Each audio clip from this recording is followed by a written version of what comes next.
नमस्कार। आज हम भगवद गीता के एक बहुत ही दिलचस्प श्लोक पर बात करने वाले हैं। ये जीवन और मृत्यु के बारे में हमारी समझ को काफी गहरा कर सकता है। बिल्कुल। हमारे पास स्रोत है आत्मा की शाश्वत यात्रा, और हम बात करेंगे गीता के अध्याय 2 श्लोक 13 की। कोशिश रहेगी कि इस श्लोक से आत्मा की प्रकृति और उसकी यात्रा को समझें। हाँ, ये श्लोक बहुत फाउंडेशनल है एक तरह से। श्लोक है, देहिनोस्मिन् यथा देहे कौमारम यौवनम जरा तथा देहांतर प्राप्ति धीरस्तत्र न मुह्यति। इसका मतलब हुआ कि जैसे इस शरीर में आत्मा बचपन, जवानी, बुढ़ापे से गुजरती है, वैसे ही मृत्यु पर वो दूसरा शरीर ले लेती है। और जो ज्ञानी है, मतलब धीर, वो इस बदलाव से परेशान नहीं होता। सुनने में तो ये उपमा बड़ी सीधी लगती है ना? हाँ, उपमा सीधी है, पर इसका जो अर्थ है वो बहुत गहरा है।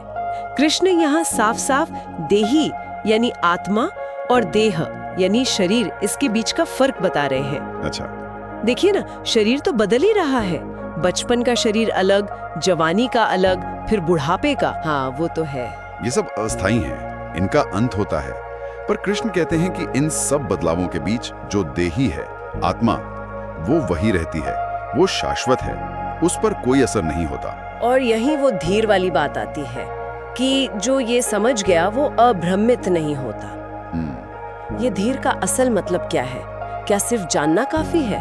बहुत अच्छा सवाल है। देखिए, धीर सिर्फ वो नहीं जिसने इंटेलेक्चुअली ये जान लिया, बल्कि वो है जिसने इस सच को महसूस किया है, या जो इसे गहराई से समझकर स्थिर हो गया है। अच्छा, स्थिर हो गया है। हाँ। और यही समझ उसे मोह और भ्रम से, खासकर मृत्यु के भय से मुक्त करती है। मोह और भ्रम, जैसे मृत्यु का डर या किसी अपने के जाने का दुख, क्या ये समझ वाकई में दुख कम कर सकती है असल जिंदगी में? बिल्कुल।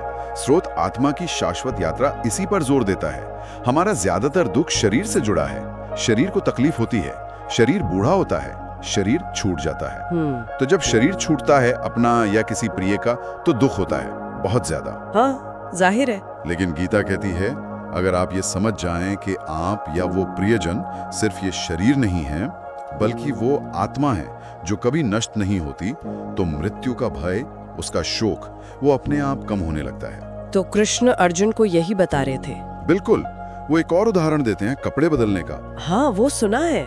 जैसे हम पुराने कपड़े उतारकर नए पहन लेते हैं, वैसे ही आत्मा पुराना शरीर छोड़कर नया ले लेती है। बचपन के कपड़े छोटे हो जाते हैं तो हम रोते तो नहीं है ना? सही कहा, क्योंकि हम जानते हैं कि हम तो हैं ही। तो मृत्यु भी आत्मा के लिए बस ऐसा ही एक पड़ाव है, एक परिवर्तन। वाह, ये कपड़े बदलने वाली बात इसे और साफ कर देती है। तो इस एक श्लोक से गीता के कई मुख्य सिद्धांत जुड़े हैं। हाँ, बिल्कुल। कुछ बुनियादी बातें निकल कर आती हैं। पहला तो आत्मा की नित्यता।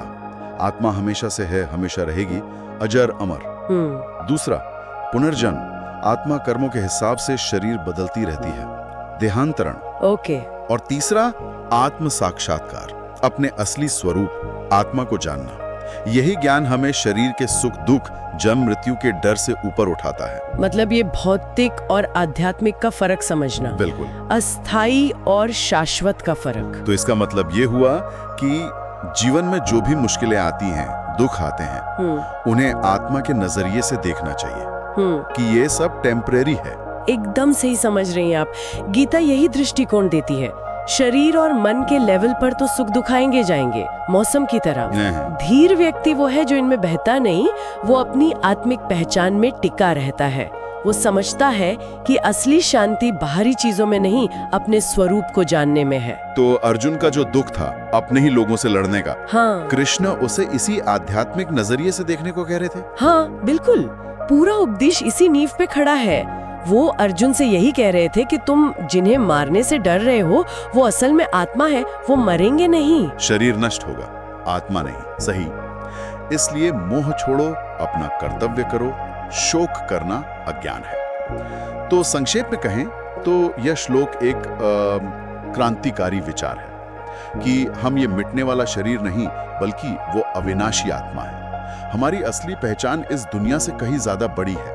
एक छोटे से श्लोक में जीवन का इतना बड़ा रहस्य, सच में ये बातचीत सोचने पर मजबूर करती है। धन्यवाद। और सोचते रहिएगा, एक सवाल हम सबके लिए छोड़ जाते हैं, अगर हम सच में ये शरीर नहीं बल्कि शाश्वत आत्मा है, तो फिर जीवन का असली मकसद क्या होना चाहिए? अच्छा सवाल है। क्या सिर्फ दुनिया में सफल होना, सुख पाना, या कुछ और गहरा? और अगर आत्मा बार बार जन्म लेती है, तो इस चक्कर से निकलने का रास्ता क्या है? मोक्ष का, जैसा गीता आगे बताती है। इस पर विचार जरूर